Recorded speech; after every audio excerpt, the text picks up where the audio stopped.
Hey folks, Brad Farmer with Covenant Bikers for Christ. Tonight I'm going to talk to you just a little bit, a couple of little passages I'm going to hit on. The first one's in the book of Jonah. Most of you know that whole story. It's a very short book in the Bible. It's only 4 chapters.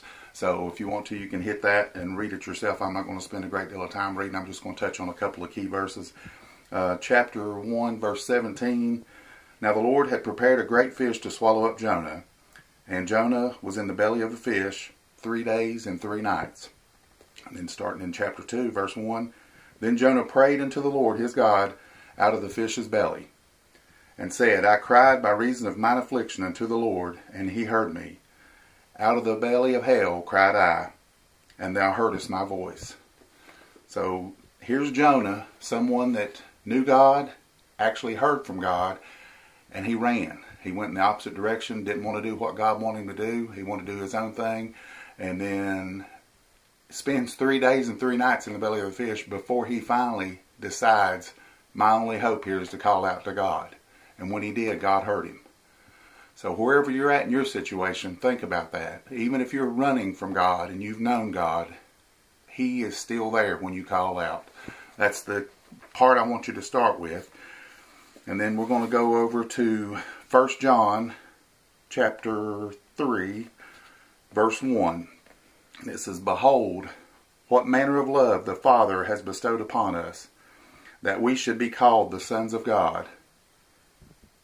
Therefore the world knoweth us not, because it knew him not. Beloved, now we are the sons of God, and it doth not yet appear what we shall be, but we know that when he shall appear, we shall be like him, for we shall see him as he is.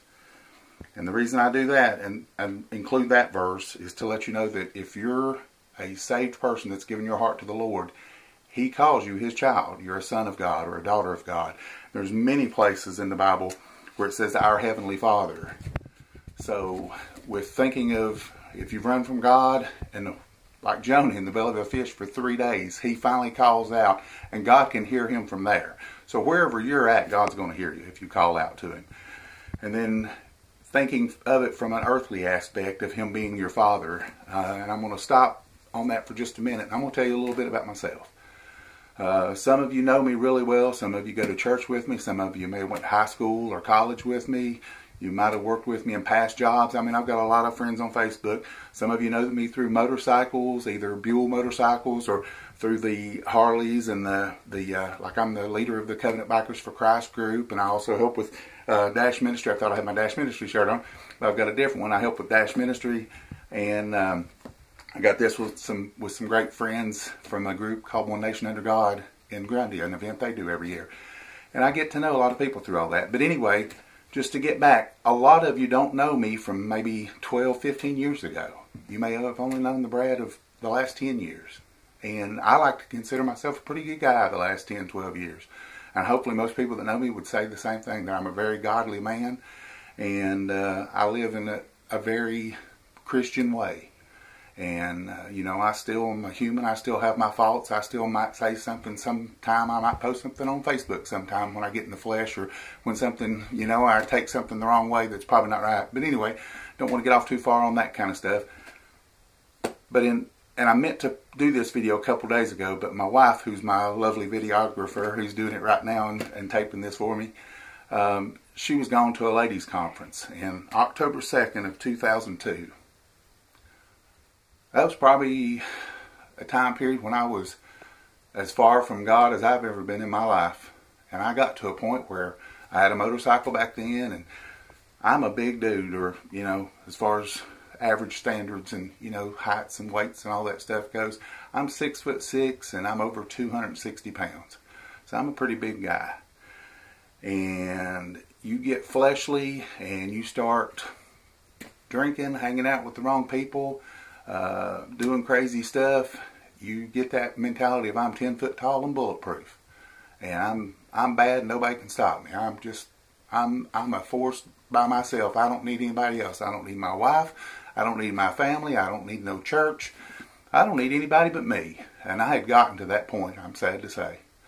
And It took that day in October of 2002 when I had went down and rode the Dragon. That was the first time I'd ever rode the Dragon. I made it down and did that.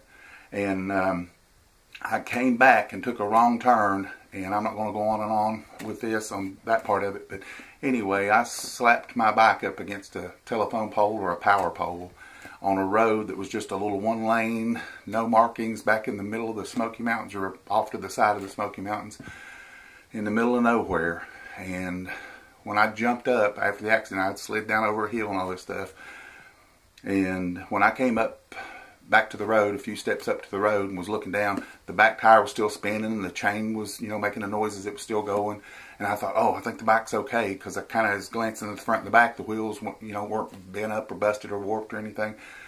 But I hear this sizzling noise, and it was all the fluids running out of the engine onto the grass and weeds and stuff, burning them up.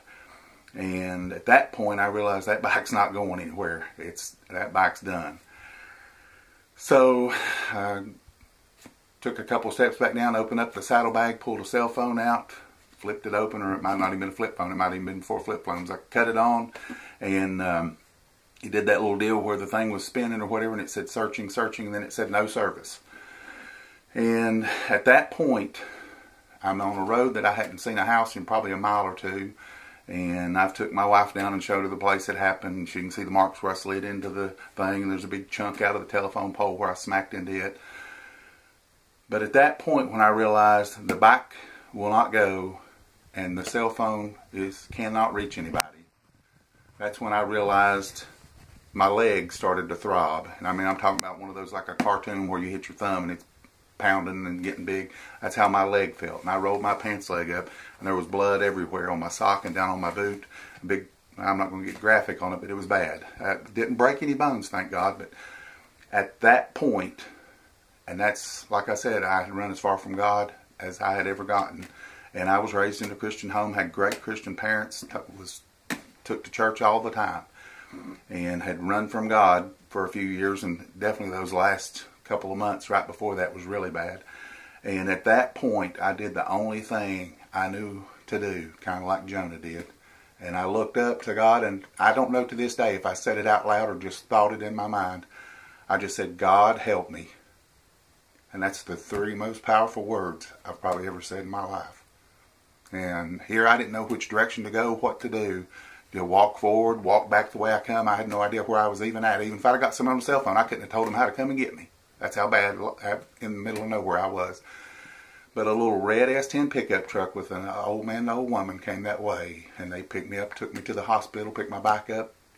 Went and got their sons and come back and picked my bike up and stuff. And had it waiting at their house for me when I got out of the hospital. And I say that just to tell you that some of y'all may think I'm this perfect, awesome guy that's always had this great life.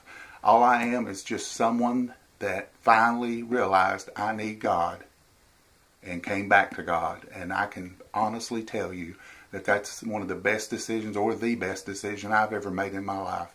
And I regret the time I ran away from him. I'm thankful to God that he didn't let me die or have a worse accident than I did that night.